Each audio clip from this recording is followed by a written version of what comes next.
नई army chief की तैनाती, नवाज शरीफ के तीनों तजवीज करदा नाम मुस्तरद कर दिए गए हैं। शहबाज शरीफ की हुकूमत और इस्टेब्लिशमेंट के मामलात खराब होने की इतलात है। वजह अहम तकर्रुरी है, इसकी तफसीलात आपके सामने हम रखेंगे।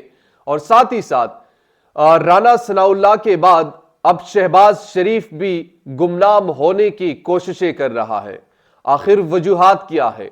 बड़ी अहम डेवलपमेंट्स हो रही है। अहम तकर्रुरी से कबल ही कुछ अहम खबरें हम आपसे शेयर करेंगे कि इस वक्त ताकतवर हलकों में क्या गुफ्तगू की जा रही है।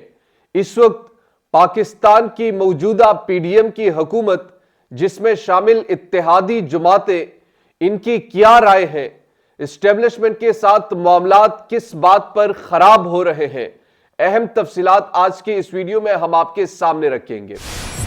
बिस्मिल्लाहिर्रहमानिर्रहीम, अस्सलाम वालेकुम। उम्मीद करता हूं कि आप खैरियत से होंगे और मेरी दुआ है कि आप जहां पर भी रहें खुश रहें, आबाद रहें। आप देख रहे हैं पाक अफेयर्स। नाज़रीन इकराम, तीन बड़ी अहम चीजें मैंने आपके सामने रखी भी कि इस वक्त जो सबसे बड़ा और अहम इशू है पाकिस्तान में, वो नए आर्मी चीफ की तैनाती का है। इस पर बहुत सारे लोग अपने तजज़िये दे रहे हैं, बहुत सारी खबरें गर्म हैं। सोशल मीडिया से लेकर इलेक्ट्रॉनिक मीडिया पर ये तमाम चीजें डिस्कस की जा रही हैं। ये खबरें हैं कि नवाज शरीफ जिसको लगाना चाहते थे वो नाम मुस्तरद कर दिए गए हैं। शहबाज हुकूमत वर्सेस एस्टेब्लिशमेंट के मामलात खराब होने जा रहे हैं। इसके साथ साथ राना सनाउल्लाह के बाद अब शहबाज शरीफ भी गुमनाम होना चाहते हैं। बड़ी अहम चीजें हैं। तफसील से हम आपके सामने एक एक चीज रखेंगे कि इस वक्त मुक्तदर यानी ताकतवर हलकों में क्या सोचा जा रहा है। इस वक्त हुकूमत पाकिस्तान क्या सोच रही है, पीडीएम की मौजूदा इत्तेहादी जमातें जो हैं इनके क्या राय हैं, वो तमाम चीजें आपके सामने वन बाय वन डिटेल से मैं रखने की कोशिश करूंगा। आपने मेरे साथ रहना है। सबसे पहले हम बात करते हैं जो नवाज शरीफ की तजवीज करदा नाम, जिसके अब ये खबरें आ रही हैं कि वो मुस्तरद हो चुकी है। अब मुस्तरद किस तरीके से हो चुकी है वो मैं आपके सामने पहले रखूं।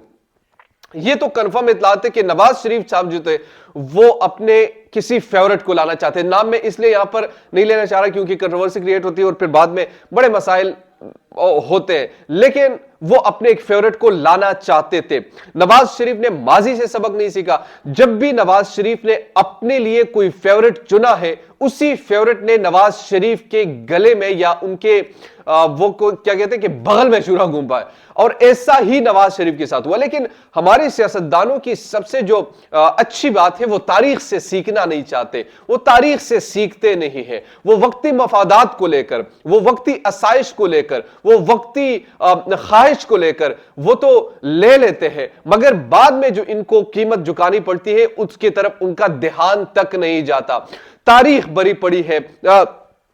नवाज शरीफ ने अब तक 3 तैनातियां की है और जिसको भी तैनात किया है उन्होंने इनके खिलाफ बड़ी अहम किरदार अदा किया, सियासत से निकालने में, नाअहल करवाने में, साथ ही साथ इनको करप्ट साबित करने में। लेकिन नवाज शरीफ ने सबक नहीं सीखना। नवाज शरीफ यही कहते हैं कि हमें जो चाहिए वो अपना आर्मी चीफ चाहिए। हालांकि हमें भी पता है कि अपना कोई किसी का नहीं होता, कोई अपना नहीं होता, और इसी चीज के सबक वो देना चाह रहे थे, लेकिन वो ये सबक हासिल नहीं कर सकते और ना ही वो करेंगे, और ना ही मुझे लगता है कि आने वाले दिनों में वो ऐसा कुछ करेंगे। तो इनका जो एक नाम था, बल्कि 3 नाम थे कि इनमें से एक हो, बल्कि वो तीनों जो है वो अब मुस्तरद कर दिए गए हैं और कहा गया है कि नहीं, तैनाती होगी तो मेरिट पर होगी। यानी इनडायरेक्टली इमरान खान की बात पर फोकियत दी जा रही है और ये बातें हो रही है कि इमरान खान के हवाले से उनका नाम नहीं लिया जा रहा, लेकिन ये बातें सरगर्म है कि तैनाती होगी तो मेरिट पर होगी। मेरिट से बढ़कर कोई चीज नहीं है। जो भी शख्सियत हो, जो भी आर्मी चीफ होगा, वो मेरिट पर होगा। ये दूसरी तरफ का वर्जन है। और नवाज शरीफ का जो है, उनका जो 2-3 नाम उन्होंने तजवीज किए थे, वो अब कहते हैं कि नहीं, इसमें भी हो सकता है, मगर चूंकि ये तैनाती एक मेरिट पर अब होगी, अब इस इदारे की पॉलिसी चेंज हो चुकी है, तो उस पॉलिसी को लेकर इस तरह की तमाम चीजें हो रही है। दूसरी तरफ हम अगर देखें, शहबाज शरीफ की हुकूमत और एस्टेब्लिशमेंट के मामलात जो है वो भी इंतहाई اہم نوعیت اختیار کر چکے ہیں. مثال کے طور پر وہ چاہتے تھے کہ ہم اس تعیناتی کو لے کر وہ چاہتے تھے کہ وہ اپنے مرضی کا کوئی شخص لے کے اور نواز شریف کی مرضی کا خاص طور پر وہ کرے. حالانکہ اسی بات پر یہ اب خبریں سرگرم ہے کہ ان کے مابین کچھ اختلافات سامنے آ چکے ہیں, اور جب ایسے اختلافات جنم لیتے ہیں تو پھر ایک تو یہ بات ہمیں مکمل طور پر کنفرم ہو چکی ہے کہ دیکھیں کوئی بھی حکومت ہو, کوئی بھی سیاستدان ہو, وہ اگر یہ سمجھتا ہے کہ اس اسٹیبلشمنٹ کو میں ساتھ لے کر ون پیج پر لے کر چلا جاؤں گا تو اس سے بڑا کوئی احمق نہیں ہے. اگر عمران خان جو کہ پرچار کرتا رہا 3.5 سال کے, ایسے ریلیشن شپ تو ہم نے زندگی بھر کسی اسٹیبلشمنٹ کے ساتھ نہیں دیکھے, وہ اگر خراب ہو سکتے ہیں نا تو نواز شریف یا شہباز شریف کو کسی قسم کی کوئی امید رکھنی ہی نہیں چاہیے. آپ 1000 میں سے 1000 مرتبہ کہیں کہ یہ چیز ہم نے کر دی ہے, وہ نہیں, آپ کریں گے ضرور, دستخط آپ کا ہی ہوگا, لیکن جو خواہش ہے وہ آپ کی نہیں ہوگی, آپ کے خواہش کے مطابق نہیں ہوگی. آپ نے صرف ڈمی بن کر وہاں پر سگنیچر کرنے ہیں, آپ سر اٹھا کر بھی نہیں دیکھ سکتے, آپ اس طرح بات کر آپ آبجیکشن تک بھی نہیں لگا سکتے. وہ جو کہیں گے آپ کریں گے, کیونکہ آپ اپنے اصول کو توڑ کر اقتدار میں آئے ہیں, کیونکہ آپ کو بھی پتا ہے کہ آپ نے نظریہ ضرورت کے تحت اس اقتدار پر بیٹھنے کو ترجیح دی ہے. آپ نے اپنے بیانیے کو پیچھے چھوڑ کر, آپ نے اپنے بیانیے کو نقصان پہنچا کر, آپ نے اقتدار اور کرسی پر فوقیت دی ہے. اقتدار کی ہوس میں آپ اتنے آگے بڑھ گئے تھے کہ ہمیں بھی معلوم ہو چکا تھا کہ اب آپ چیری بلاسم سے بھی کئی زیادہ بڑھ چکے ہیں. تو یہ تو آپ کی وہ بات ہو گئی.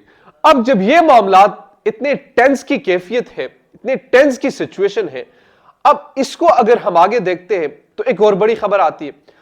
یعنی پہلے تو ہم نے سنا تھا کہ رانا ثناء اللہ صاحب روزانہ کی بنیاد پر کوئی پریس کانفرنس کرنے آتے تھے, اور پریس کانفرنس ان کی ہو بھی جاتی تھی. پھر ہم دیکھتے تھے کہ رانا ثناء اللہ کی یہ پریس کانفرنس جو ہے وہ غائب ہونا شروع ہوئے. پھر ایک تصویر آتی ہے اور وہ ہاسپٹلائز ہوتے ہیں, جس کے لیے ہم دعا بھی کرتے ہیں کہ اللہ ان کو جلد سے جلد صحت دے. اب ایک کچھ خبریں آ رہی ہیں کہ وہ علاج کے لیے باہر جانا چاہتے ہیں. ایک طرف رانا ثناء اللہ بھی گمنام, دوسری طرف شہباز شریف کے حوالے سے یہ خبر سامنے آ گئی کہ جناب جو اس وقت اہم چیز ہے شہباز شریف کے حوالے سے وہ ہے جناب کرونا کا ٹیسٹ پازیٹیو آ چکا ہے. یہ دوسری مرتبہ ہے وزیر اعظم پاکستان کا یہ کرونا ٹیسٹ پازیٹیو آیا ہے. اٹس مین کہ اب وہ آئسولیٹ ہوں گے, وہ کوئی میٹنگ اگر کریں گے تو ڈیجیٹل کے ذریعے ہی کریں گے, ادروائز اس طریقے سے کوئی ان کے حوالے سے کوئی میٹ اپ بھی پلان نہیں ہوگی. لیکن یہاں پر جو اہم تعیناتی ہے اس حوالے سے بڑی اہم چیزیں ہیں, اور اس ٹائم پر خاص کر ٹائم بڑی امپورٹنٹ ہے. اللہ ان کو صحت دے, میں ہی نہیں کہتا, میں کوئی اس طرح شک کا اظہار بھی نہیں کر رہا, لیکن بڑا ٹائم اہم ہے, اور اس ٹائم پہ ان کو آئسولیٹ ہونا یا کووڈ پازیٹیو آنا, یہ بہت ساری چیزوں پر میرے لیے خاص کر سوالیہ نشان ہے. دیجیے پاک غفیر سے نعمان خان کو اجازت. اللہ نگہبان.